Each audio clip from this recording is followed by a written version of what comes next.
welcome to another edition of Starbase 31, where we will discuss all things related to pop culture. I was looking at the news today, and I just wanted to touch on a couple of issues.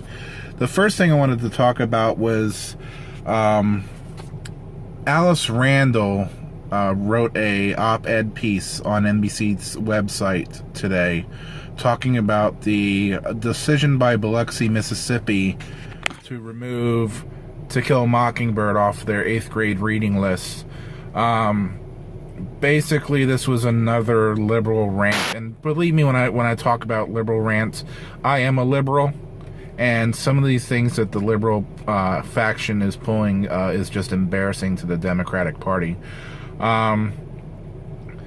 She was arguing about how certain aspects of To Kill a Mockingbird is harmful to children, and I think she was making a point about how some parts of the book might be misconstrued by kids. I do agree with her that it's a story that really requires a firm plan of as far as education plan as to how you're going to get the point across on that story, how you're going to explain to these 8th grade students certain concepts of the book. But at the end of the day, this book is a piece of Americana. It's a piece of American history. And yes, there are some thoughts that Harper Lee put in the book that's completely outdated, like racism and the fact that women lie about being raped. And these things, kids are more mature now in the 8th grade than they were when I was in the 8th grade. And I think certainly you should be able to explain aspects of the book to students, and they should be able to understand when they first start reading this book that this book is a classic from another era where America was a very different place. So I think she needs to give students more credit, because I think they can handle the material. And, if not, then I think maybe you should hold it up for more mature reading audiences. Maybe have it be read in high school versus, middle school. But I definitely think this as a classic piece of American literature.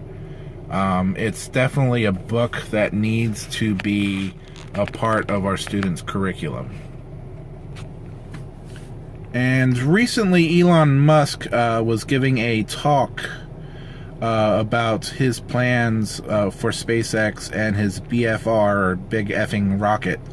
One of the big surprises was he was talking about his plans to potentially use the BFR as an intercontinental transport ship.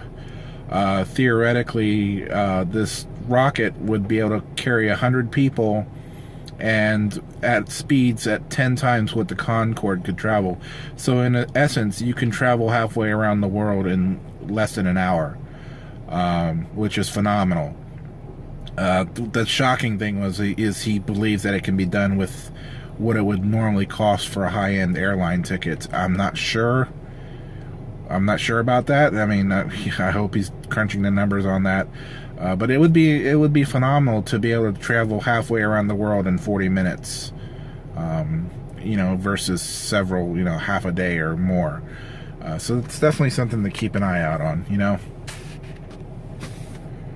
Okay, on the subject of the NFL's national anthem protests, I've been very vocal to people I know that I am completely against protesting the national anthem and the flag.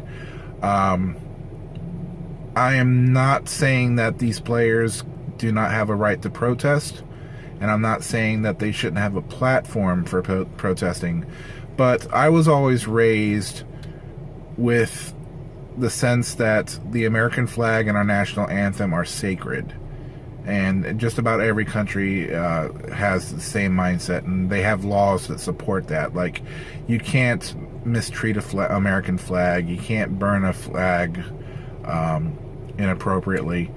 It's like the ultra liberal sect has gotten to a point where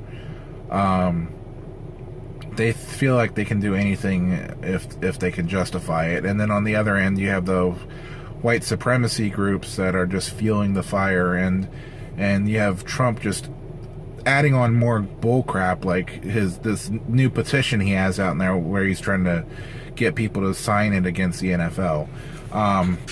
But Pro Football Talk really pissed me off today because he pointed out the fact that the NFL cannot force the players to stand for the national anthem. And I think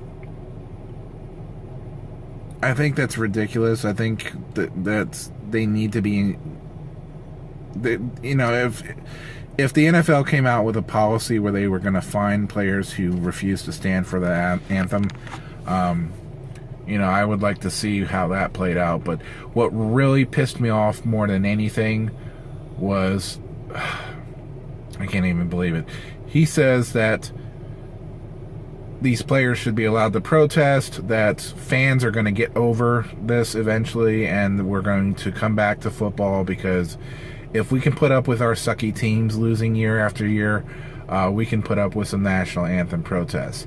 Let me be clear about this, Pro Football.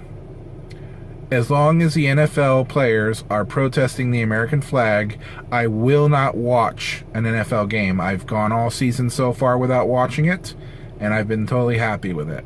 And I'll tell you right now, I will stop supporting my team if this is the kind of crap that's going to continue. Okay? If these players want to protest white power or police brutality, then give them an appropriate platform to protest. But do not disrespect our nation, and do not disrespect our flag.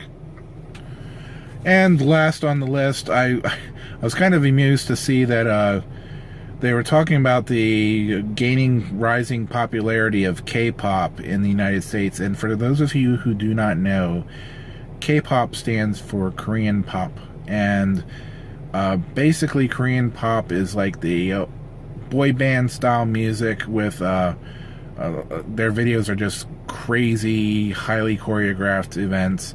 Back in 2012, I believe, Psy came out with that song Gangnam Style, and that just completely launched K-pop in the United States. And since then, it's just been blossoming. There's a Facebook group in Dallas called Dallas K-pop, and since, let's see, what's the year? Since 2013, they have been holding a preliminary round of the K-pop World Festival. It's basically a competition for K-pop artists, and they were asked to do this by the South Korean government, apparently. But it's interesting because Dallas K-pop, initially back in 2013, they had like 55 members, and now they've blown up to over 6,500 members. And, you know, it's just, they're saying that the United States is third in the world as far as K-pop popularity. Obviously, South Korea and Japan are number 1 and 2, respectively. So K-pop is definitely growing in popularity in America, and it'll be interesting to see what happens as time goes on. So anyway, that's it out of the pop culture news today. If you have any comments, please feel free to put them below. And if you like this video, please give it a thumbs up, and please subscribe to keep updated on more videos that are to come. Sorry, can't talk. I've been working all day. Anyway, I'm heading home. You guys have a wonderful night, and I will see you in the next video. Live long and prosper.